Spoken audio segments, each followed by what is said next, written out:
Welcome to Tackle Fanatics TV.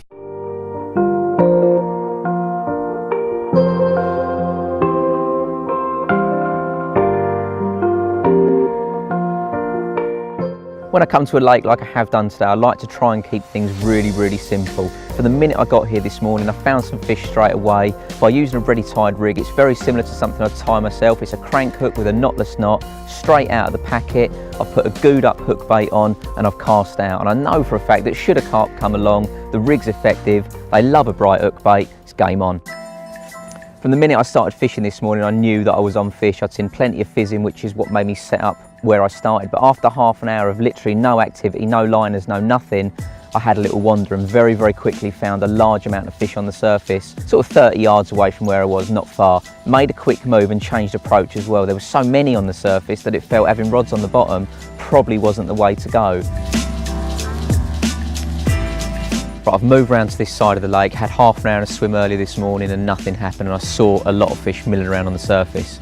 Now, first thing I did was actually flick a lead out, and because it was relatively shallow, feels maybe 4 to 5 foot deep, the fish look like they're sitting about a foot under the surface, so I've flicked 2 rods out on the bottom.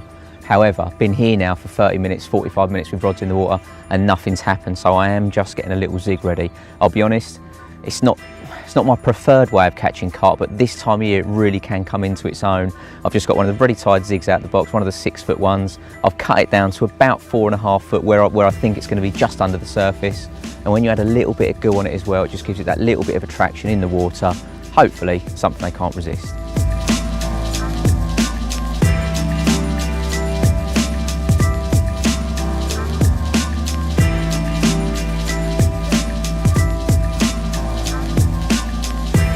Now, like most of you watching this, I absolutely hate blanking. It's not something I enjoy and it's not something I want to do. So even though the zigs were put out, I was already looking at the next option, and that included baiting up a few little likely looking areas in the edge. I kept checking the spots I'd baited, and one of them, when I went back to it, I could actually see the water was cloudy and I could see a couple of fish sitting in the upper layers, and it looked like they'd been down, chowing down, and were just having a nice little chew. Well, to be fair, once they drifted off, that's all the invitation I needed, and very quickly lowered a rig into position. Right, I mentioned there were quite a few fish milling around. I've got a zig out in the sort of main lake, if you like, because there's so many carp on the surface, but I also baited down in the edge. As you can see, I've got 1 rod laying down here, no bite alarms. This is far more exciting listening to the clutch go. But just out the back of the shot, there's 2 fish that you can see. The one nearest to me just keeps dropping down on the spot. I've put a few chops out, a few sort of bit of cell, bit of a new test bait. And I've got a hook bait that's been prepared in buttercorn goo. So, you know, the plan is the bait draws them in, and as they drop down, the goodness and the taste and the attraction of the goo just gets you that quicker bite.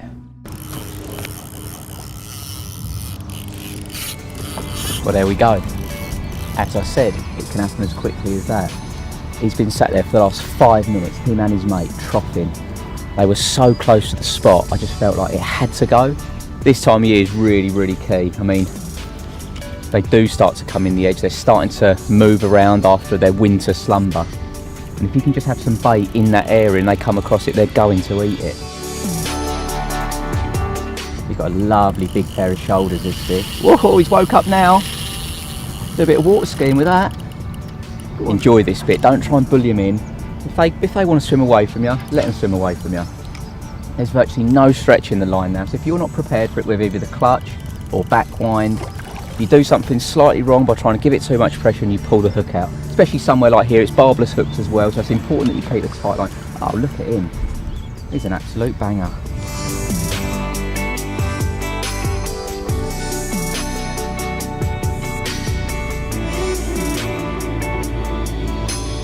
I know I probably look like a bit of a clown having my glasses over the top of my glasses, but there's 2 reasons. One, I can't bear the thought of contact lenses. The thought of touching my eyeball just scares me. But secondly, again, this time of year, the fish really start to move about and come up in the water, and without these, I might not have seen those fish this morning. In fact, I wouldn't, because I took the glasses off just for a comparison, and because you know they're there, you can see them, but without it, it just makes it that much trickier. This is an absolute corker.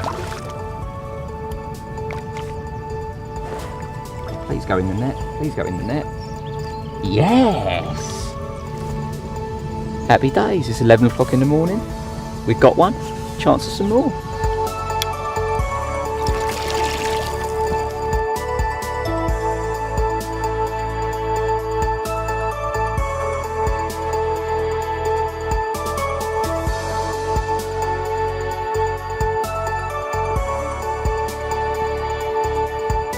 $22.12, get in. I'll be honest, you come to a lot of day ticket venues and you're never really sure what you're going to catch. I don't know the stock of the lake at all, but when this absolutely amazing scaly mirror popped up at over £20 as well, blown away to be honest, just really wasn't expecting it. Oh, well, what about that for an absolute stunner? It's a mainline peaches and cream wafter, trimmed down, placed in the air, just been prepared for about 3 weeks in the buttercorn goo, lovingly placed on a crank ready tied rig, and that is a proper result. Happy days.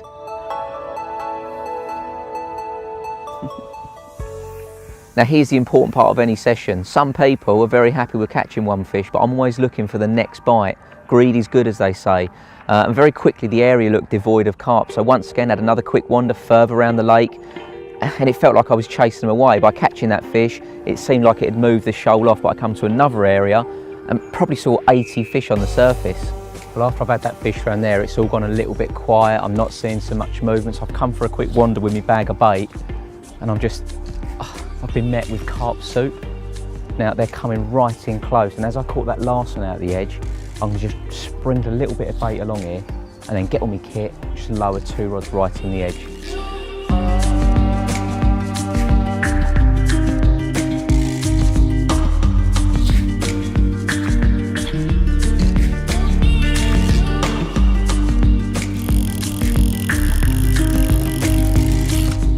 Once again, the move has paid off. Just lowering rigs in the edge, handful of bait, plenty of crumb to draw them in. But that bright, high attract hook bait, it's just nailed one almost straight away. You don't feel as big as the first one, that's for sure. Key here is to try and land it with minimal disturbance. There's so many fish still in the area. If you can get it in the net without spooking the others, there's every chance of another bite. So I'm not going to beef him in. I want to try and get him in the net, almost without him even knowing. It's the buttercorn again, the little bottom bait. There we go. Happy days. Another lovely carp falling foul to the same tactics as before. A gooed up hook bait in the right place, right in the edge over a bed of mainline's finest. Just too much for him to resist. But you know the most important lesson? If you see fish somewhere else, don't be afraid to move. I've moved twice today to keep on top of the carp. That's exactly what's happened. I could have sat where I was all day and perhaps not had a bite. Don't be afraid to move. Don't be lazy.